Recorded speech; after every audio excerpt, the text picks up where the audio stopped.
আসসালামু আলাইকুম, welcome to Yasmin recipes. আশা করি আল্লাহর রহমতে সবাই ভালো আছেন।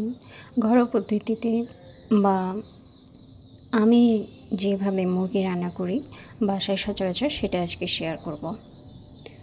আদা রসুন পেস্ট নিয়েছি, আদা রসুন বাটা, টমেটো পেস্ট নিয়েছি, একটু চিনাবাদাম পেস্ট নিয়েছি, পোস্ত বাটা নিয়েছি।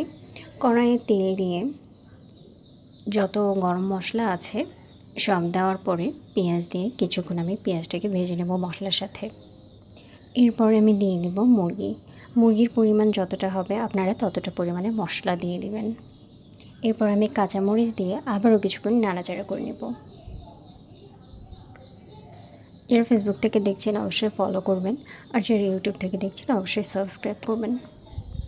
এরপর আমি পরিমাণ মতো লবণ এবং সব ধরনের শুকনা মশলাগুলো দিয়ে দেব। হলুদ গুঁড়ো, মরিচ গুঁড়ো, মৌরি গুঁড়ো, ধনে গুঁড়ো, জিরে গুঁড়ো, মুরগির মশলাও আমি একটু দিয়েছি। সব কিছু ভালোভাবে মিক্সড করে নেব। মশলা ভালোভাবে কষানো যখন হয়ে যাবে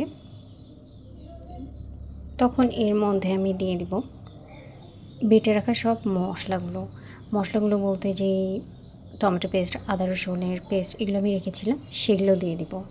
দিয়ে আবারও আমি ভালোভাবে মাংসের সাথে কিছুক্ষণ কষায় নেব। মশলা যত কষাবেন খাবারটা তত বেশি খেতে ভালো লাগে, আর কোনো ধরনের রনাস থাকে না। পেস্টগুলো দেওয়ার পরে আমি যে ভালোভাবে মিশিয়ে নিচ্ছি। এরপরে পরিমাণ মতো পানি দিয়ে দেবো সিদ্ধ করার জন্য, এবং ঢাকনা দিয়ে রেখে দেবো যতক্ষণ সিদ্ধ না হয়েছে। ঢাকনা খুলে আপনাদের যদি মনে হয় যে আরও একটু ঝোল রাখতে হবে তাহলে অবশ্যই আপনারা আরও একটু পানি দিয়ে কিছুক্ষণ নাড়াচাড়া করে নেবেন। তো মুরগি অনেক হয়ে গেছে, কষানোর পরে আমি নামিয়ে নিয়েছি। আশা করি সিম্পল রেসিপিটি আপনাদের ভালো লেগেছে। সবাই সুস্থ থাকবেন, ভালো থাকবেন। আল্লাহ হাফেজ।